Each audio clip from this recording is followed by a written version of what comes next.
Alright, I'm picking up where I left off with my payoff pitch Yankees A's game. Now in the top of the fifth, A's still lead at 2-1.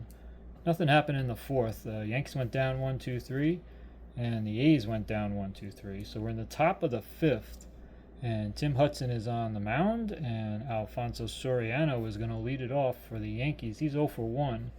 He struck out in the second inning. So we're going to pick up here, top of the fifth.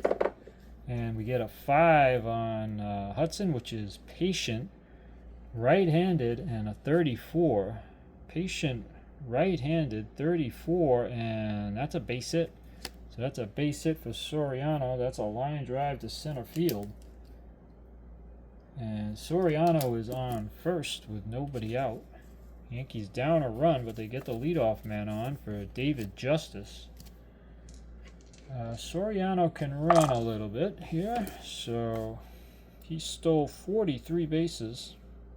He is a 7 plus for jump. That plus means the first time he gets on, you actually increase him to an 8. And Hudson is an 8 hold, so let's see if he can get the lead. I use the jump chart when I steal.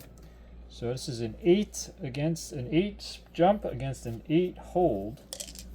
And I'm going to roll 2d10s. And he's going to attempt a steal on 0 to 77. And that's a 40. So he does get a good jump. He's going to attempt a steal. So now I have to get the steal chart.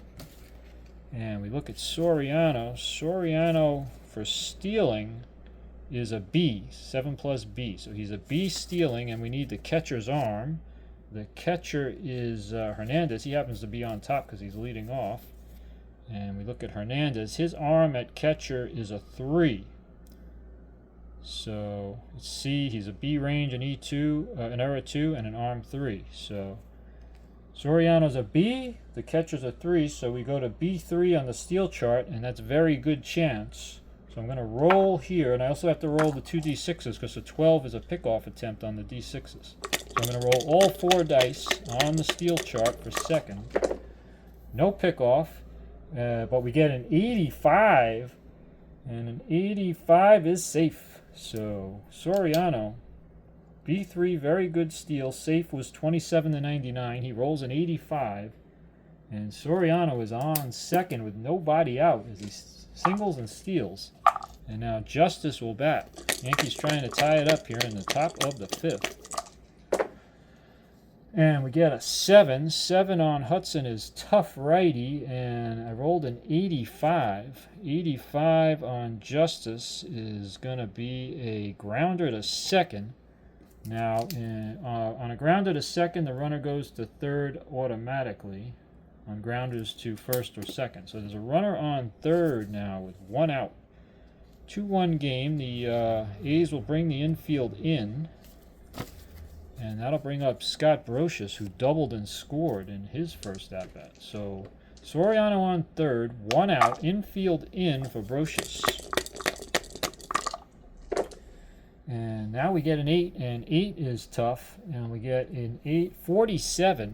So a tough 47, and that's a strikeout from Scott Brocious. A tough 47 against the righty is a strikeout.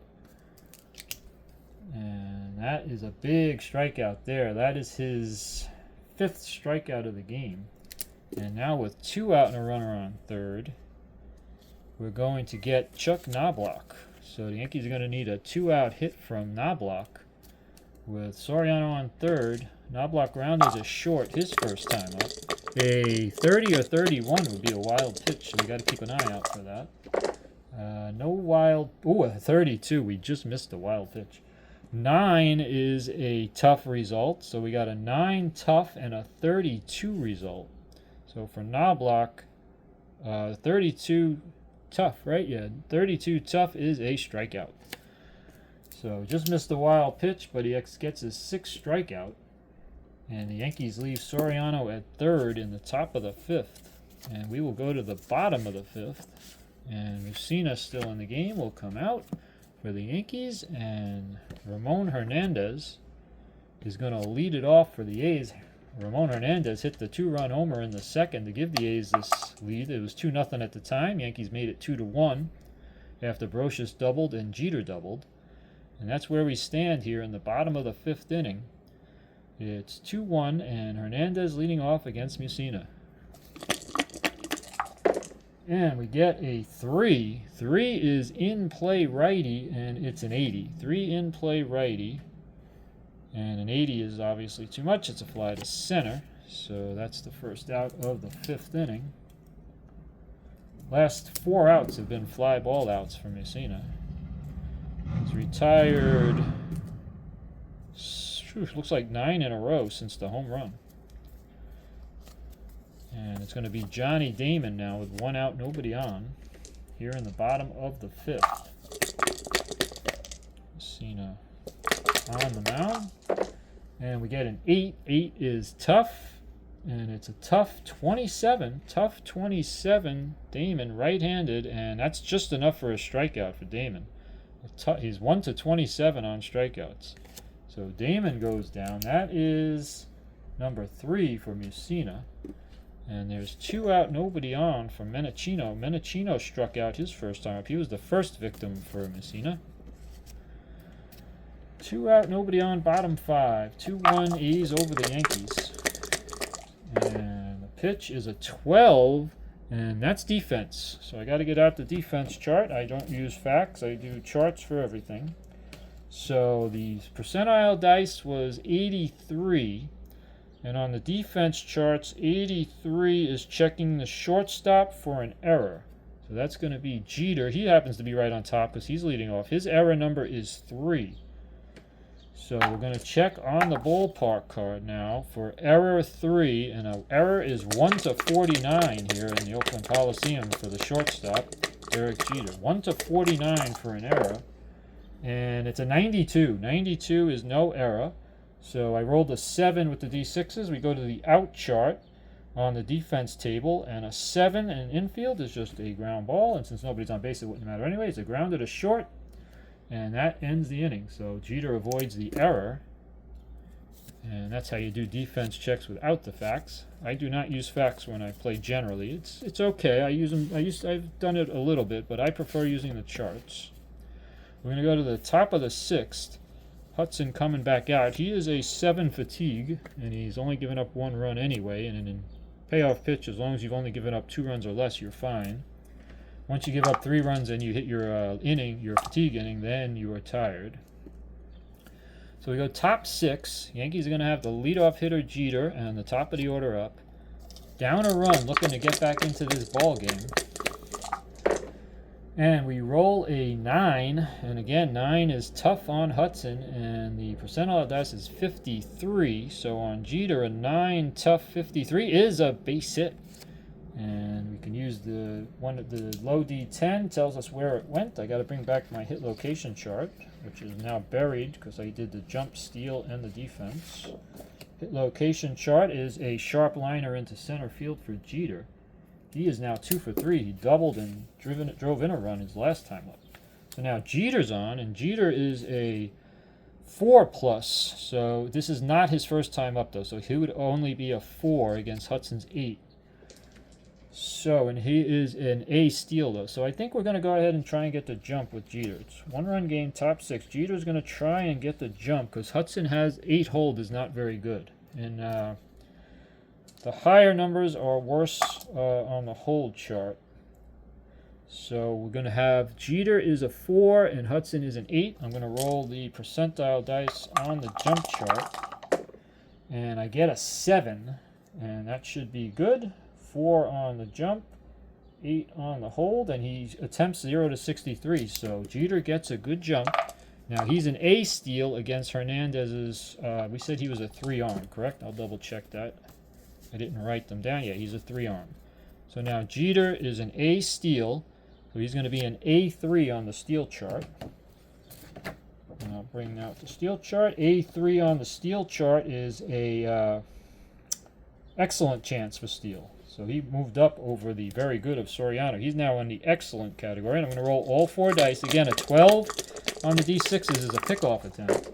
We do not get that. We get an 8 on the D6s, and we get a 65, and that should be a safe steal, and it is. So Jeter steals. So they're taking advantage of Hudson, who doesn't hold runners on.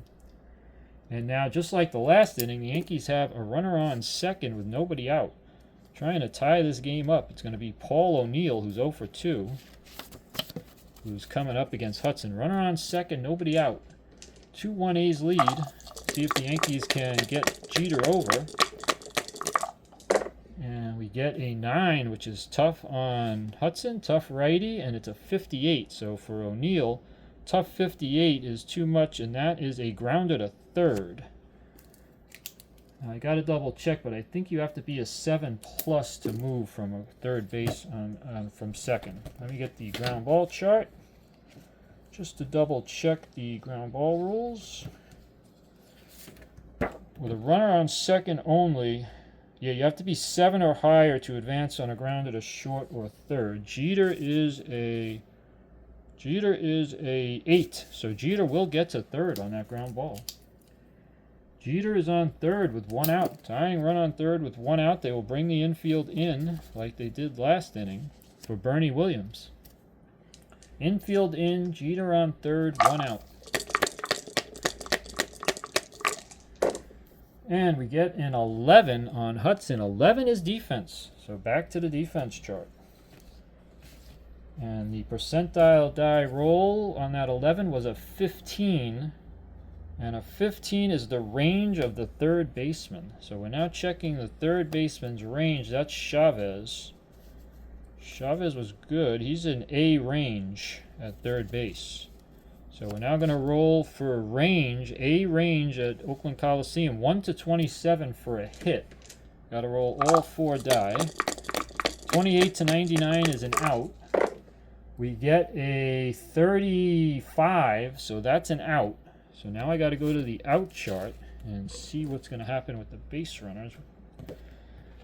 We have a out chart 35.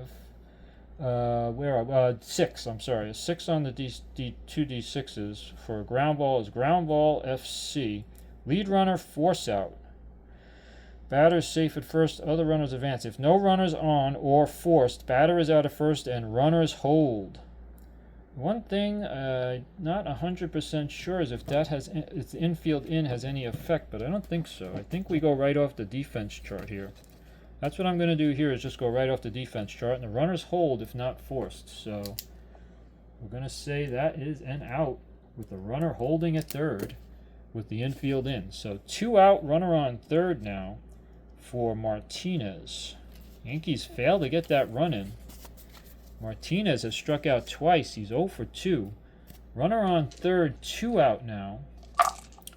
And Tino's going to try and get a big 2-out hit against Hudson. And we got a 7 tough. It's going to be tough with a 7 roll, and it's a 25 on Tino, and that's going to be a strikeout. Tino strikes out on a 25 on a tough. And the Yankees again fail to get that run in. It's the 7th K for Hudson. And we go to the bottom of the 6th. Yeah, I don't know on those defense rolls. I don't know if it matters if the infield is in, but I went straight off of what the out chart said.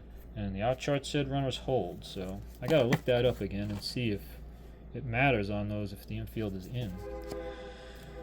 But it was a grounder to the third with the infield in. You would think the runner would hold anyway unless he was going on contact. So I'm not sure how to play those, but for now I'm going to just leave it. And we'll say they didn't score. It's 2-1, bottom 6. Mussina comes back out. And Long is going to lead it off for the A's here in the bottom of the 6th. And we got a 4. 4 is ballpark. So we're going to go ballpark. Long is lefty. So left-hand batters 1 to 42. And we got a 92 though. So that's going to be in play.